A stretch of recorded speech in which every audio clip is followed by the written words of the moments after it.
muito relevante para nós compartilharmos disso essa noite e entregarmos aos pés do Senhor essa natureza que nós ainda temos. Então, veremos como a nossa natureza pecadora nos mostra cobiça, mérito diante de um Deus tão santo e tão justo. E o terceiro ponto, nós iremos finalizar, que a fé que recebe o favor de Deus. Mateus 15, versículo 21, 28, eu vou estar lendo na NVI.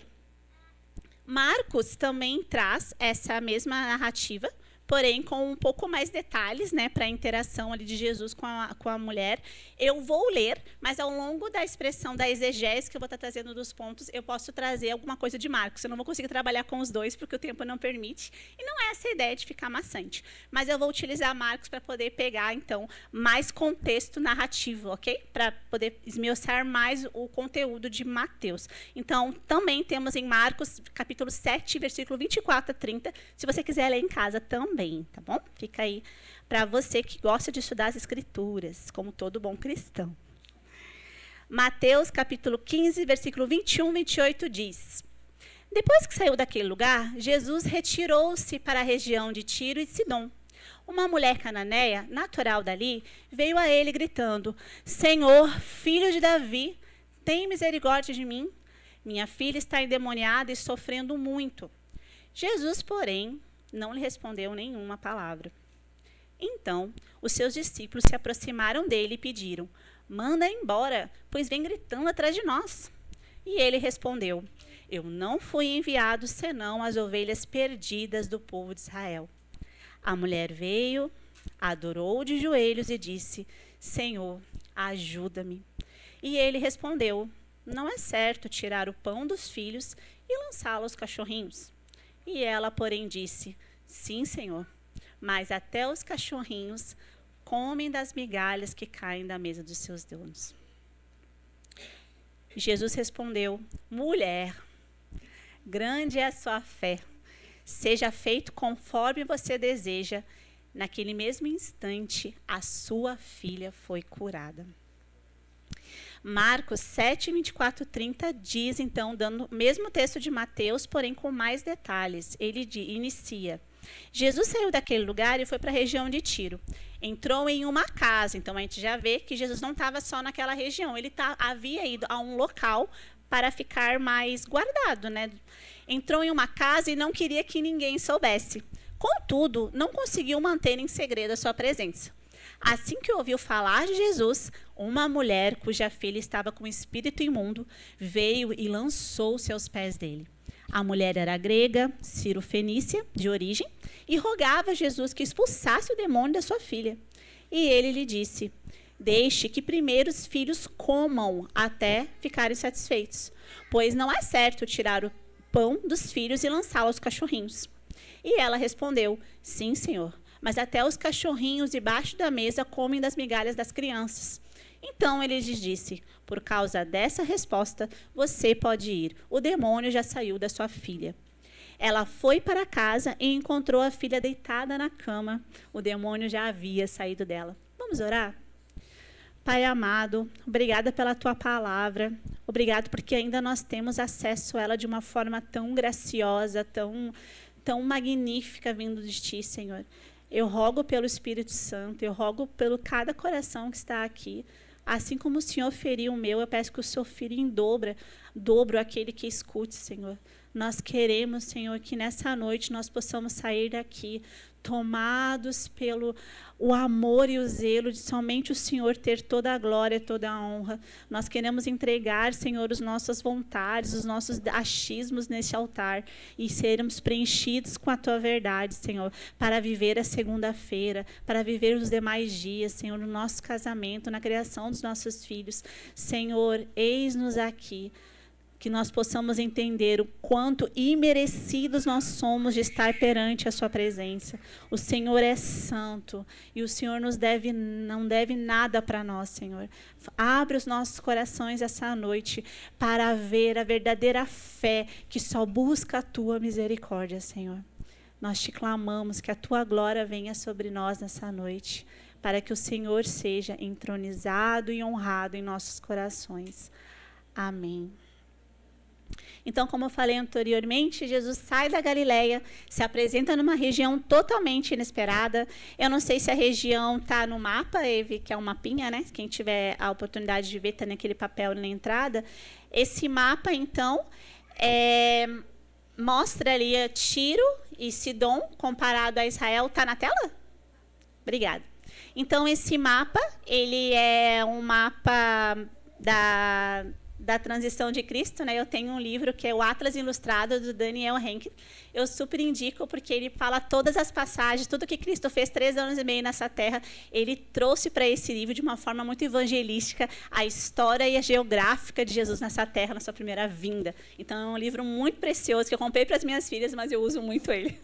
Ele é para estudo de geografia delas, mas a mãe usa aqui, eu gosto bastante. Então, Jesus estava naquela região da Galileia, ele se apresenta, vai para outra região, que é Tiro e Sidom, como está aí na tela.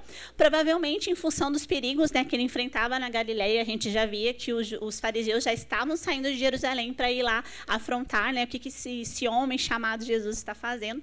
E aí ele sai para essas regiões adjacentes, né? Aqui, os historiadores dizem que já são o 3º ano de Jesus, né, no ministério dele. Então, Jesus já está com 33 anos, quando ele foi no Tiro e Sidom. Eu gosto muito de trazer essa particularidade da humanidade de Cristo, para se sentir mais próximo do que a realidade estava dando no contexto. Então, aqui já era o 3º ano ao qual Jesus já estava na missão. Ele começou aos 30, né? Nos 30 anos andou como um homem ordinário, ali no anonimato, e com 30 anos ele começou o seu ministério. E aqui nós estamos no 3º ano do ministério de Cristo. E é a primeira vez que o nosso Senhor pisa em solo gentílico, em solo pagão. Então, a sua primeira retirada foi para essa jornada, então, entre Tiro e Sidom. Jesus, ele pisa nesse lugar. Esse lugar, bem rapidamente, eu vou falar para a gente poder se situar. Ele fazia parte da Fenícia, ok? Não sei se você teve a oportunidade de estudar uma boa geografia na escola. Eu não, por isso que eu tive que estudar. Fenícia, então, ela é um tempo antigo, onde existia Tiro e Sidom. Para quem está com a leitura em dia, hoje teve profecia lá, Isaías 23, Deus destruindo Sidom e Tiro. Ah, quero ver quem é que leu a Bíblia hoje. Ah, que bonitinho. Muito bom. Hoje teve Tiro lá, Isaías 23. A gente vai ler depois. É tão bom quando a gente vai pregar e dá bem no dia caminhando com a Bíblia. É muito legal. Galera entende o que a gente fala. Isso é bom, isso é bom. Então, atualmente, no tempo de Cristo, ali, já não era mais da Fenícia, mas era da província romana da Síria. Hoje, se você for pensar nesse local, Nath, mas esse local aí existe? Existe. Hoje ele é o Líbano. Então, quando você fala do Líbano hoje, você está vendo exatamente esse mapa antigo, ok? Então, eram cidades com centros culturais importantes, porque vocês podem ver que ele está bem naquela região do mar Mediterrâneo. Então, eram grandes portos marítimos, né? Então, tinha bastante questão de cultura. No Isaías 23 fala exatamente o que estava acontecendo ali, a arrogância e toda a prepotência que eles estavam, e o Senhor vem e destrói aquele local. Então, é exatamente ali que a profecia está falando. O livro de Marcos traz mais detalhes. Que Jesus, então, como eu comentei, Jesus entrou numa casa e queria anonimato, pois não queria que ninguém soubesse que ele estava ali. Contudo, a sua presença não teve segredo. Me permitam, assim, antes de continuar, Mateus, explicar um pouco mais sobre esse lugar. Porque como nós lemos Isaías 23 hoje, tem uma profecia ali, a gente vê Deus amaldiçoando, Deus cumpriu, ok? Foi cumprido tudo que foi escrito em Isaías 23, nessa região de Tiro e Sidom. E agora, parem para pensar que mais de 15 anos antes de Cristo, isso tem mais, né, séculos antes, o Senhor encarna como homem e pisa naquela região. Esses detalhes da Bíblia você tem que se maravilhar. O lugar onde Deus amaldiçoou, ele está pisando e ele vai trazer a sua misericórdia para pessoas que não faziam parte do seu povo da aliança. Esse é o nosso Deus, que o coração dele é impossível alguém não um contrito não tocar o coração de Deus. A gente vai ver isso ao longo da narrativa. Eu queria muito trazer para vocês sobre essa região, sobre as profecias de Isaías, porque isso é muito forte, isso demonstra a bondade da parte do nosso Deus. Ele não muda. Quando a gente vê o nosso Deus no Antigo Testamento fazendo, como a gente uma vez falou, não existe policial bom, policial ruim. Deus é mau no Antigo Testamento, agora vem Jesus e todas as coisas ficaram boas. Não, era o mesmo olhar de Deus para Tiro e Sidom. E é o mesmo olhar de Deus ao enviar o seu filho naquela região que uma vez foi destruída por ele. Então, séculos depois, essa região teve, né, um povoamento muito conturbado. Se a gente for estudar afinco com a Bíblia, eu não vou fazer isso com vocês, né? A Aline, né, diferente, a Aline, a Nath em Israel, tem a Aline em Israel, Natália em Israel. Não vou fazer isso com vocês. Mas é muito legal você ver, porque quando você vê essa região da Síria, Fenícia, a gente vê uma colcha de retalho nos próprios povos. A própria Bíblia vai falar quem é que estava habitando antes de se tornar essa região, né, da romana, Síria. Eram os hititas, eram os cananeus, eram os amorreus e entre outros. Então, são conhecidos nossos, né, no Antigo Testamento. Além de Tiro e Sidom, como eu mesmo falei, foram amaldiçoados por Deus. Mas Tiro e Sidom também foram muito importantes, porque eles também fizeram parte, antigamente, da terra de Canaã. E a terra de Canaã, a gente conhece que foi a terra a qual Deus prometeu para Israel. Mas, espera aí, Nath, foi só lá? Não. Canaã vem de Cã, que é o filho de Noé, aquele qual foi amaldiçoado pelo seu pai. Então, são regiões, sim, com a qual, quanto mais você for ler a Bíblia, mais você vai encontrar de Tiro, mais você vai encontrar de Sidom. Mais você vai ver a mão do Senhor planejando para o seu povo aquele lugar. Então, não é só Canaã, lá dos muros de Jericó.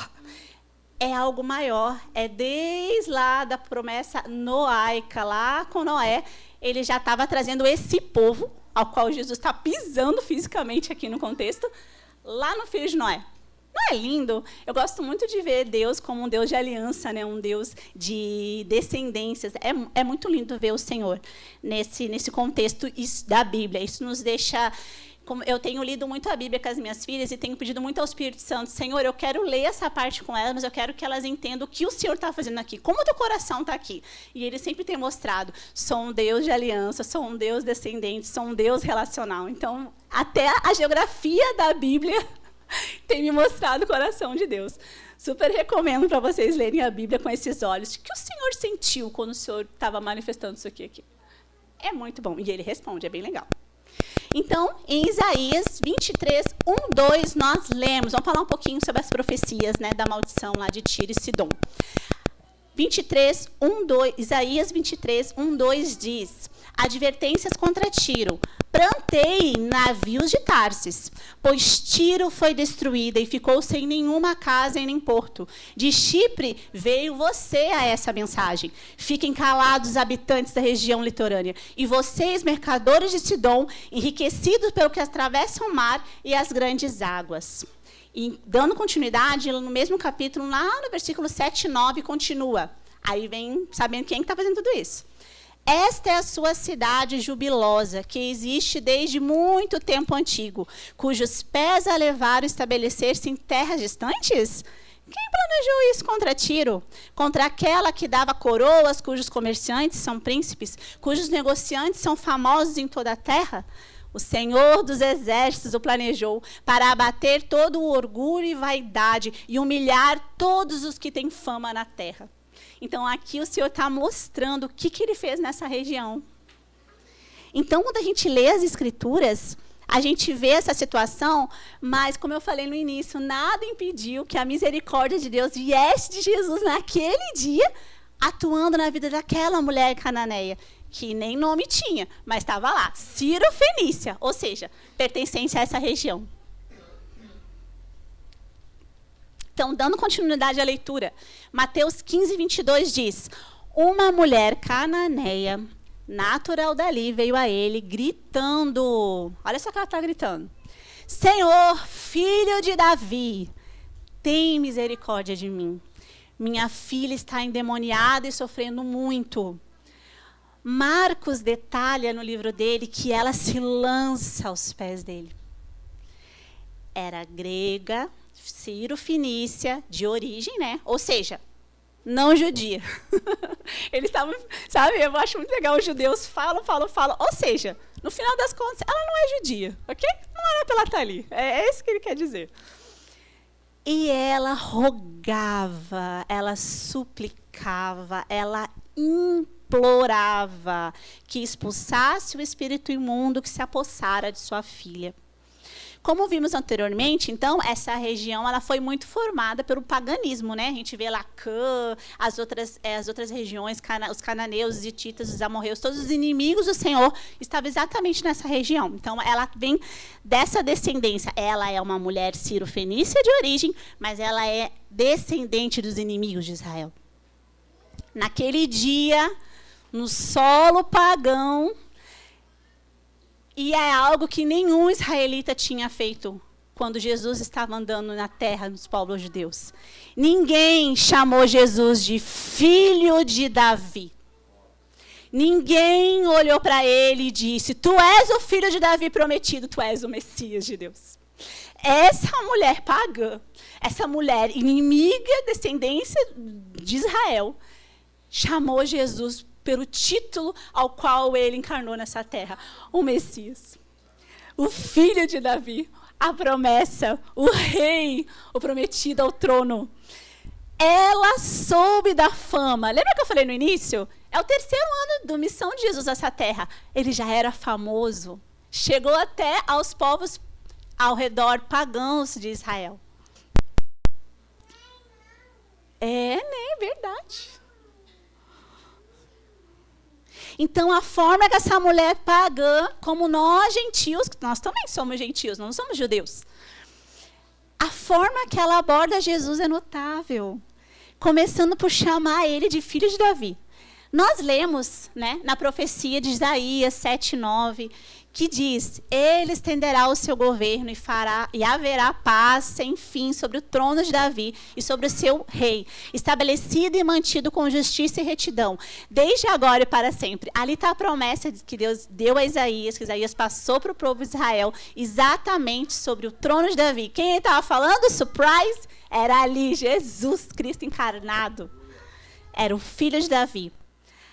Até agora, a gente viu, sim, nos estudos de Mateus, como o Lucas trouxe em Mateus 9:27, cegos falando, filho de Davi, tem compaixão de mim. Alguns cegos estavam acompanhando Jesus. Fora isso, até agora nos estudos, nós não vimos ninguém chamando Jesus filho de Davi. A gente não vê. Só os cegos, né, que estavam clamando ao Senhor. Durante os estudos de Mateus, a gente vai ver Jesus sendo aclamado como o filho de Davi lá na entrada triunfal, com Mateus 21. Então, não perca os próximos capítulos, os próximos domingos, que vai ter, sim, essa, como uma profecia sendo cumprida ali, Jesus entrando no povo de Israel, em Jerusalém, a sua entrada triunfal. Mas ainda não havia chegado esse dia, e ninguém em solo judeu tinha reconhecido ele como o filho de Davi. Eu não sei como ela identificou ele com esse título. Eu sempre ponho na conta do Espírito Santo, né? Acredito que ela deve ter aberto os olhos dela. A gente não pode falar porque o texto não infere, não fala, né? Mas não tem como, né? É o Espírito Santo que revela a Cristo. O fato é, você não pode tirar essa manifestação que ela deu, né? Ela identificou Jesus como Messias. Esse é o trunfo dela. Enquanto como eu te falei anteriormente, como tantas pessoas de Israel não faziam e ainda não fazem, né? Não reconhecem Jesus como Senhor e Salvador, né? O trono de Davi. O clamor dessa mulher é notável, mas a resposta inicial de Jesus é mais notável ainda. Vocês se lembram que a gente leu lá no versículo 23? Vamos ler de novo? Jesus, porém, não lhe respondeu nenhuma palavra. Jesus ficou em silêncio.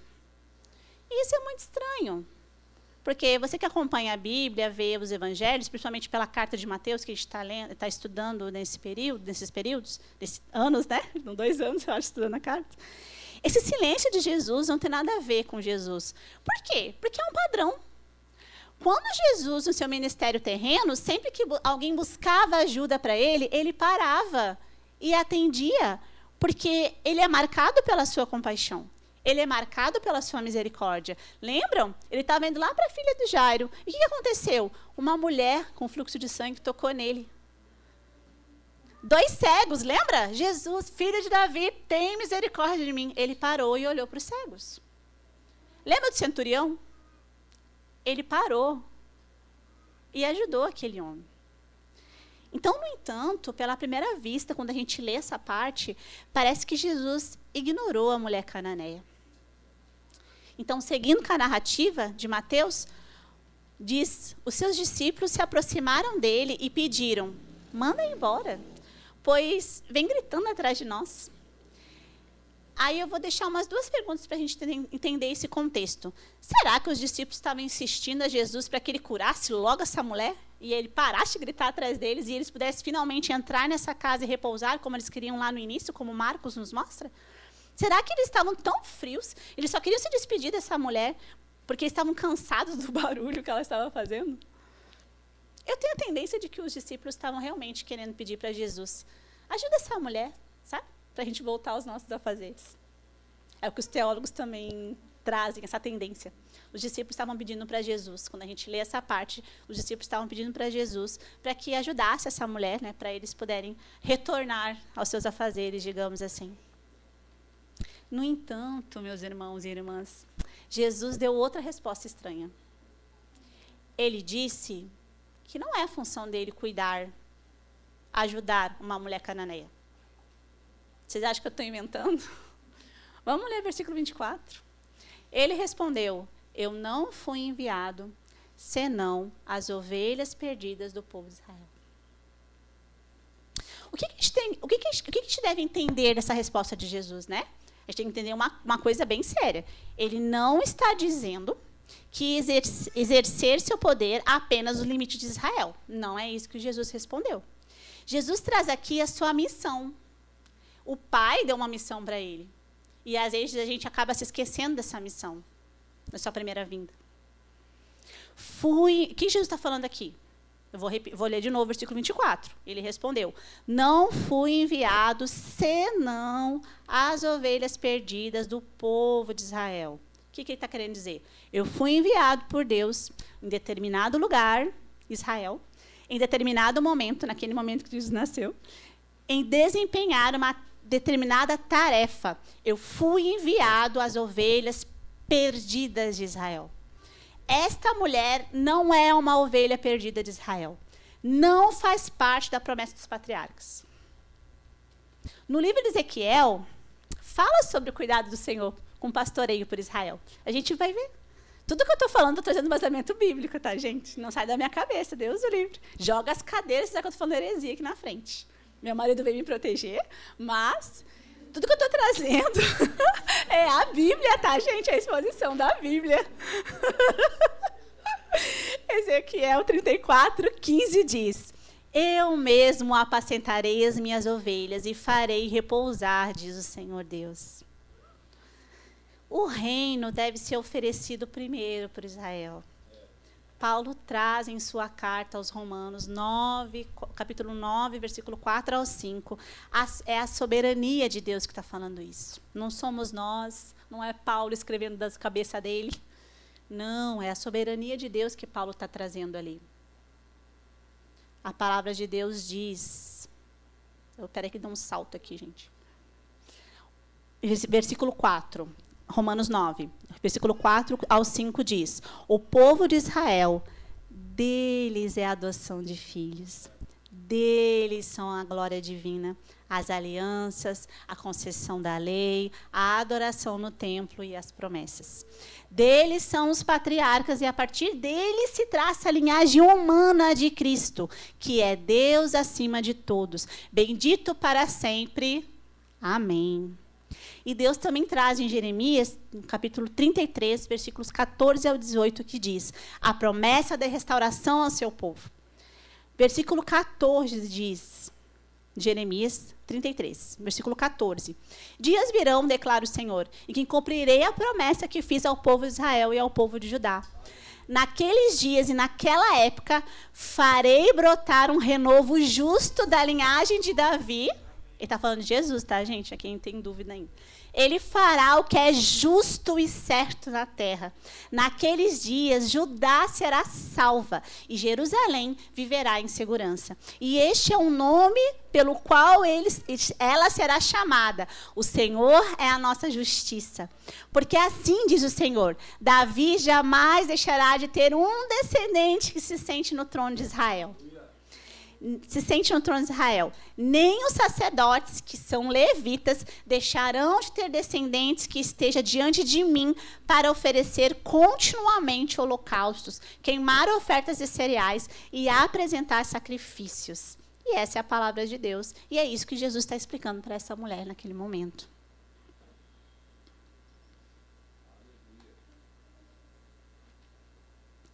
Então, a missão que Jesus responde é: eu não fui, senão enviado às ovelhas perdidas de Israel.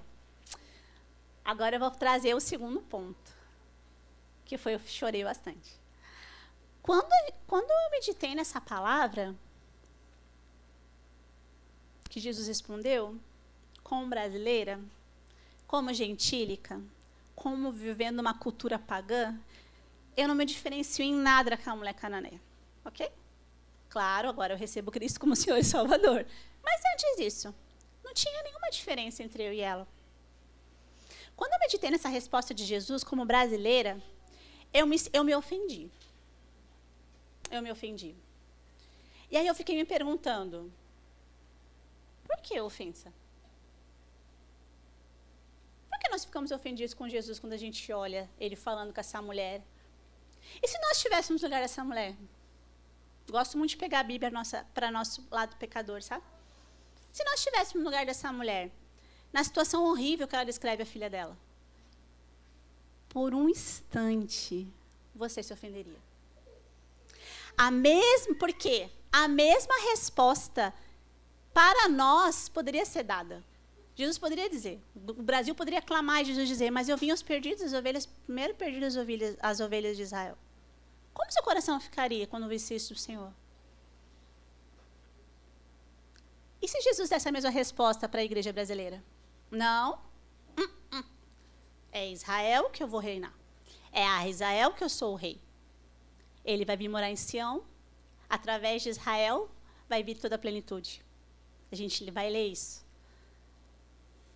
Como fica o teu coração quando você me escuta falando isso ou quando você lê? Ou quando você lê a Bíblia e diz assim, se eu estivesse lá, seria diferente, Israel. Como fica o seu coração ao escutar as palavras duras de Jesus? Sabendo que ele a gente cantou, hoje não, mas outros dias a gente canta, que ele é filho de Davi, que ele é o prometido. Ah, e aí, você canta que ele é o filho de Davi aqui e escuta isso do Senhor. E aí?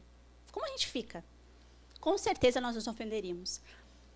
Mas no fundo do nosso coração, quando estamos na presença do Deus vivo, nós podemos estar buscando, quando nós estamos na presença do Senhor, talvez nós não estejamos com o coração dessa forma, ofendido, nós não estaremos entrando ou buscando com reverência de nos colocar no nosso devido lugar. Como enxerto no ramo de Israel. Difícil de falar isso, né? Se a gente já partilha da nova aliança e eles não. Difícil, né? Mas é exatamente isso que a gente é. A gente é um enxerto no ramo, na oliveira, que é Israel. Romanos 11, vocês acham que eu não ia ler Romanos 11? Romanos 11, prepara aí coração. Libera aí a maldade no coração. Capítulo 11, versículo 11 a 21, diz, fala que nós somos os ramos, a oliveira braba, sabe? Enxertada. Versículo 11 diz, novamente pergunto, acaso tropeçarão para que ficassem caídos? De maneira nenhuma. Contudo, por causa da transgressão deles lá, o povo de Israel, veio salvação para os gentios, para provocar ciúmes em Israel. Mas se a transgressão deles trouxe riqueza para o mundo, e o seu fracasso, riqueza para os gentios, quanto mais será a sua plenitude? Jesus vai voltar. Estou falando a vocês, gentios, visto que sou apóstolo para os gentios, honro o meu ministério, Versículo 14. Na esperança de que alguma forma possa provocar ciúmes no meu próprio povo e salvar alguns deles. Pois se a rejeição deles é a reconciliação do mundo, o que será a sua aceitação, senão vida entre os mortos? Pois se a rejeição deles é a reconciliação... já li, desculpa. Versículo 16. Se é santa a parte da massa que é oferecida como primeiro fruto, toda a massa também o é. Se a raiz é santa, os ramos também o serão. Versículo 17. Entretanto, se alguns ramos foram cortados, e você, nós gentios, né, sendo oliveira braba, foi enxertado entre os outros e agora se tornou principal participante da raiz e da seiva da oliveira. A seiva da oliveira é a graça de Deus, ok? É ilustrado como a graça de Deus. Versículo 19. Não se considere superior a esses ramos. Se o fizer, saiba que não é você quem sustenta a raiz, mas é a raiz que sustenta você. Então você dirá, os ramos foram cortados para que eu fosse enxertado. Está certo. Eles, porém, foram cortados por causa da incredulidade. E você permaneça na fé. E não se orgulhe, mas tema. Pois se Deus não poupou os ramos naturais, também não poupará você. Essa é a palavra do Senhor. Então, a gente tem que começar a olhar para o Israel exatamente como Jesus olha. Porque Jesus é um homem judeu. Deus tem uma aliança com Israel. Aí eu vou entrar bem no segundo ponto que eu trouxe, né? Quando eu estava meditando nas Escrituras, assim, e eu chorei muito, com vergonha mesmo de ler como algum mérito, sabe? Por eu ter aceitado o Senhor Salvador antes do povo judeu. Então, eu trouxe aqui que achamos que por ter aceitado a Jesus, ele tem que nos tratar com igual às promessas passadas do seu povo. E eu sinto que a igreja brasileira tem essa tendência, sabe? Isso é pecado. Recebemos a nova aliança primeiro e fatalmente entramos num campo do nosso coração, onde tem uma terra muito fértil. E o nome dessa terra se chama merecimento. Nós entramos diante do Senhor, fazemos parte da nossa aliança e achamos que merecemos estar lá. Aceitamos Jesus, oramos, nós cantamos, filho de Davi, o Messias, em tua mesa nós estamos. Nós cantamos isso. A música não é ruim, ela é bem escatológica, ela é boa de cantar. Mas a questão é, a gente tende o nosso coração, por falar que nós entramos primeiro com o povo de Israel na nova aliança, parece que nós estamos fazendo um favor para Deus. Parece que ele nos deve algo, sabe? Eu estou aqui, eles não quiseram, mas eu estou aqui. Entendeu como a igreja brasileira e como nós entramos com arrogância na presença do Senhor? A gente faz a oração de Jesus, entregue meu coração a ti, aí agora sim, quero meu casamento, quero filhos, quero isso, quero aquilo. E não é assim. Não é assim porque você entrou na nova aliança. Você entrou na nova aliança pela graça e misericórdia dele. Porque essa nova aliança, quando a gente lê em Jeremias, é para os judeus. Mas Deus tem uma cura para isso no nosso coração. E está na própria palavra dele. A Bíblia nos constrange e nos cura. A Bíblia ela é muito boa, a palavra de Deus é boa, gente. Só você ler de Gênesis e Apocalipse, as tuas dúvidas estão lá e as tuas dúvidas irão ser respondidas. E é verdade isso. Êxodo 20:17 ordena, e aqui está a cura para o nosso coração em relação às promessas para Israel, sobre a igreja brasileira e sobre nós aqui hoje. Êxodo 20:17 ordena, isso é cura, viu, gente? Não cobice a casa do seu próximo, não cobice a mulher do seu próximo, nem o seu servo, nem a sua serva, nem o boi, nem seu jumento, nem coisa alguma que pertence ao seu próximo. Você está cobiçando aquilo que não é de você. Quando você olha as promessas da Bíblia e diz, nossa, eu vou orar, tipo assim, isso aqui pertence a nós, gentios. Isso aqui pertence a nós que entramos na nova aliança. Só que isso é pecado. E Deus tem cura para isso. Não cobiça. Não cobiçar. O Senhor deu. O que a gente acaba gerando quando você permite que teu coração tenha essa terra fértil do merecimento, de porque você entrou primeiro na aliança? Você vê Deus amando Israel, e quando você lê, no fundo do teu coração, pecador, assim como o meu, você diz, não é justo. O Senhor deu aquilo ao indivíduo que deveria dar para mim. Nunca leu a Bíblia assim, gente? Só eu sou pecador nesse lugar. Meu Deus, meu. Sabe? Eu mereço. Quando você lê a Bíblia, como, gente, seja que você possa, sabe, hoje, assim, em casa, ler esse texto, ler as Escrituras e dizer, quando você lê isso, assim, Senhor, eu já estou dando os bons frutos. Estou aqui, ó, fruto da aliança, fruto do domínio próprio, tudo tal. Você acredita que eu mereço isso. Eu mereço tanto isso quanto aqueles que ainda não ouviram a palavra de Deus. A gente é assim. A gente é assim. Nossa natureza pecadora é assim. A gente tem o ídolo do merecimento dentro de nós. Só que isso é um senso de pecado. Isso é pecado para Deus. Vocês viram, eu gastei tempo falando de Tiro e Sidom. O que eles eram? Arrogantes. Achando que eram merecedores de toda aquela riqueza. Há um perigo gravíssimo nesse ato pecaminoso do nosso coração. De achar que Deus responde por mérito. E não é apenas, irmãos, você se achar autossuficiente ou achar que você não se deve mais se ajoelhar perante Ele ou com o coração contrito. Tem uma coisa pior ainda que eu vou falar para vocês e eu fiquei chocada sabendo que talvez eu tivesse isso no meu coração. Eu tenho, né? Mas eu já orei para o Senhor pedir perdão. Que você coloca Deus ajoelhados na sua frente. Você perde, você acha que por, minha vida está confortável, minha vida está bem, eu mereço, porque eu estou aqui, eu dizimo. Você pode estar colocando Deus no seu coração ajoelhado perante você. E a gente sabe o que o Senhor faz com os arrogantes. A gente sabe que o Senhor odeia os arrogantes.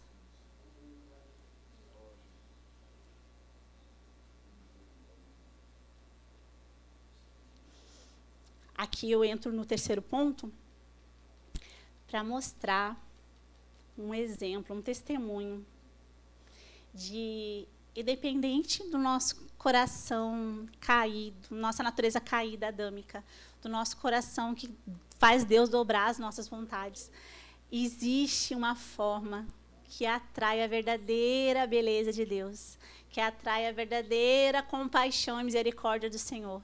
E você consegue viver a sua verdadeira natureza, mesmo pecador, consegue viver um verdadeiro adorador.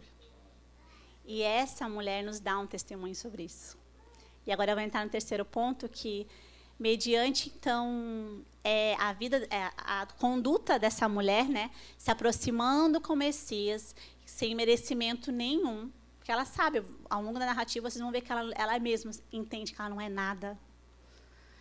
Sem parte da aliança, ela consegue abrir caminho em favor do Deus por meio da fé. Mostrando que Deus se agrada no coração e ali habita com os contritos. Então, mediante a resposta de Jesus, que ele ficou em silêncio, versículo 25 diz, a mulher veio, adorou de joelhos e disse, Senhor, ajuda-me. Essa mulher gentia, pagã, descendente dos inimigos de Israel, se ajoelhou perante Cristo, porque ela sabia quem ele era. Ela sabia que ele era o filho de Davi. Ela sabia que ele era o Messias, que ele era Deus. E ela disse as 3 palavras mais importantes, se não as únicas que o ser humano pecador deveria estar quando está na presença de Jesus. Senhor, me ajuda. São as 3 palavras mais, acredito que dignas de você olhar para Jesus e dizer, Senhor, me ajuda. Essas são as 3 palavras que nós deveríamos pronunciar na presença do Senhor todos os dias. Todos os dias nós deveríamos chegar, Senhor, me ajuda. Senhor, me ajuda. Eu sou assim.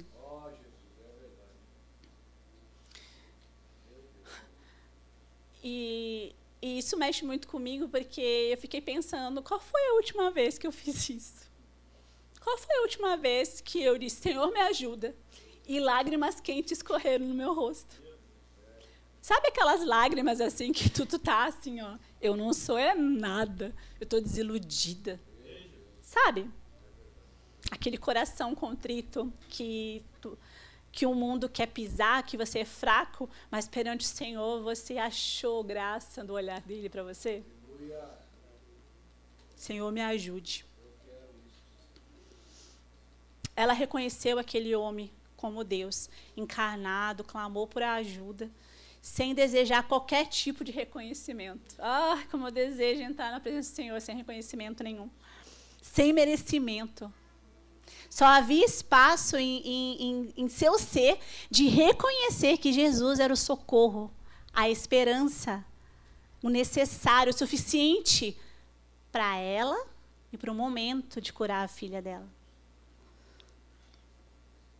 No entanto, Jesus hesitou e respondeu, lá no versículo 26. Ele responde: não é certo tirar o pão dos filhos e lançá-lo aos cachorrinhos. Parece duro, né?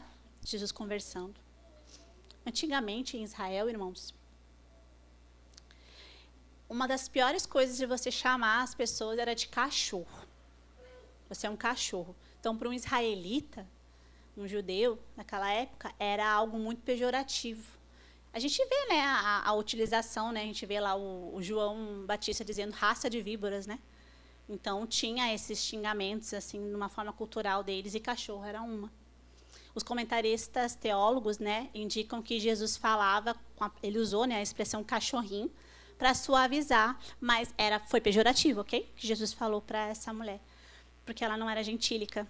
Então, esse cachorrinho tem a ver com que aquele que você não pertence à linhagem, você não é pura, né, a linhagem dos patriarcas, você é um cachorro, você é um cachorrinho. E ali traz esse senso de um cachorrinho no sentido da palavra domesticável, né? No sentido familiar. Os filhos de Israel e os cachorrinhos seriam gentílicos em volta da mesa, né?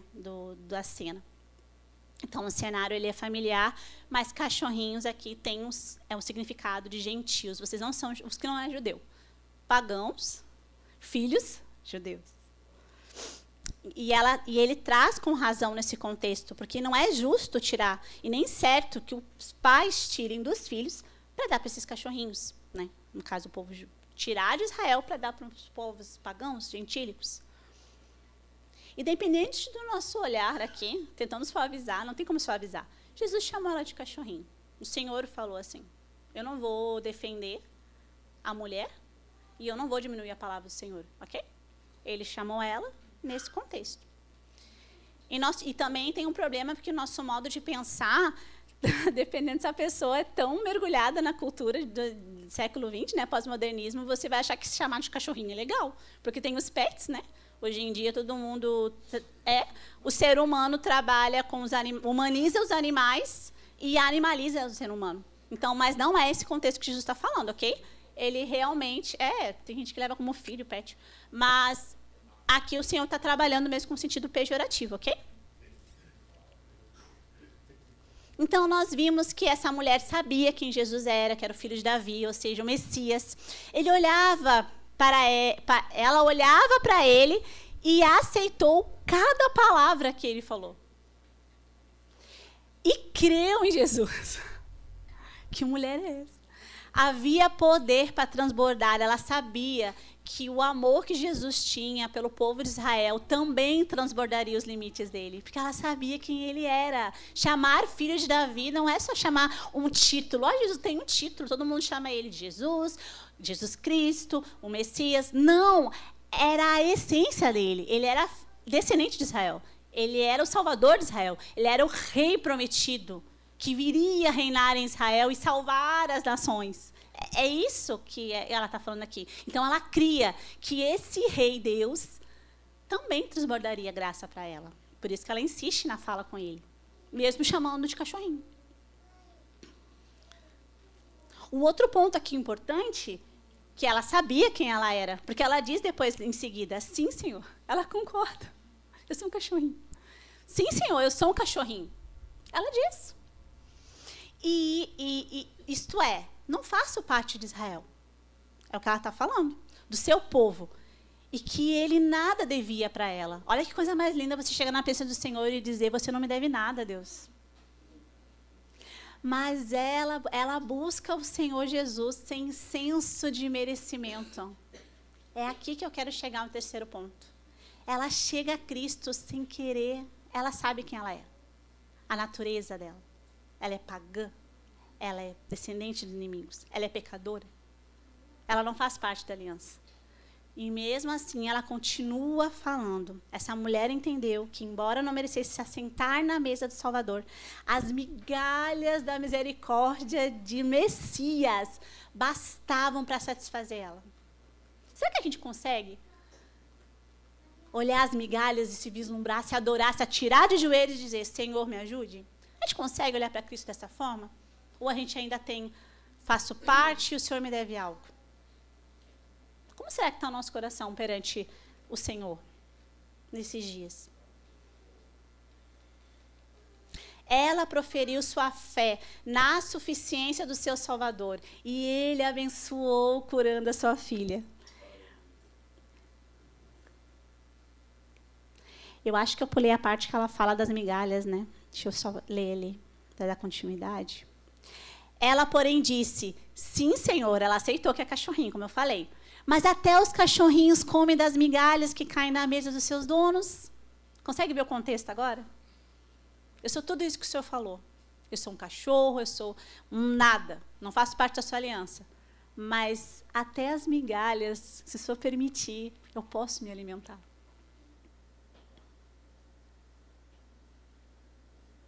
E aí vem a resposta de Jesus. Essa mulher entendeu. As migalhas da misericórdia eram suficientes para a vida abundante para ela. Essas migalhas, irmãos, é que ela teria permissão de receber, então, as misericórdias, mesmo não incluída na aliança de Deus. A fé que busca apenas pela misericórdia de Deus, ela é honrada na presença dele. Jesus respondeu, olha a resposta de Jesus para ela, finalizando já quase essa perícope. Mulher, grande é a sua fé, seja feito conforme você deseja. Naquele mesmo instante, a sua filha foi curada. Eu acredito aqui que Jesus deve ter falado com emoção. Mulher, grande é a sua fé. A gente vê Jesus muito emocionado quando as pessoas apresentavam fé, né, perante ele. É muito linda a humanidade de Cristo. Essa particularidade do Senhor, né? Para nós é tão... Mas para ele, que é Deus, é tão relacional. Tipo assim, eu gosto disso. Tem prazer no coração dele quando ele vê fé. Fé genuína. A fé que busca a misericórdia dele. Ele honra. Então, finalizando, as músicas, não sei se vão dar seguimento. Então, a fé que busca somente misericórdia é honrada. Aqui nos mostra, então, essa cena de Jesus curando a mulher, a filha dela, Jesus aceitando, né, dizendo para ela, elogiando ela, grande é a sua fé. Aqui a gente pode ver uma amostra do cristocentrismo e o que Cristo viverá na cruz. Como viveu na cruz, mas nos próximos capítulos a gente vai estudar sobre isso, que a graça não era somente para os judeus, mas para todos aqueles que aceitariam Jesus como Senhor e Salvador, aqueles que mostrariam fé mediante a Cristo, como Messias, como filho de Davi. Então, essa mulher, ela traz um vislumbre do que estaria acontecendo lá na cruz. Jesus já estava manifestando a sua bondade, né, sobre a vida dessa mulher, curando a sua filha, mesmo que ela não fosse fazia parte dos patriarcas. Salmo 51:17 fala, né, porque fala sobre como o Senhor se agrada de um coração contrito, como isso atrai o coração de Deus. O Salmo 51:17 diz: os sacrifícios que agradam a Deus são um espírito quebrantado, um coração quebrantado e contrito. Ó Deus, não desprezarás. O Salmo 34:18 diz: o Senhor está perto do que tem um coração quebrantado e salva os de espírito abatido. Essa mulher, irmãos, é um exemplo de como nós cristãos deveríamos agir. Todos nós somos tentados, de vez ou outra, a achar que Deus nos deve algo mais do que já nos concedeu e que nós merecemos. aquilo que dele, recebemos dele, nós queremos sempre algo a mais, nós nunca estamos insatisfeitos.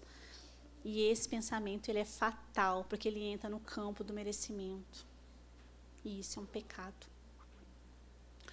O único mérito que nós temos diante desse Deus santo, nosso Salvador Jesus, filho de Davi, é o demérito.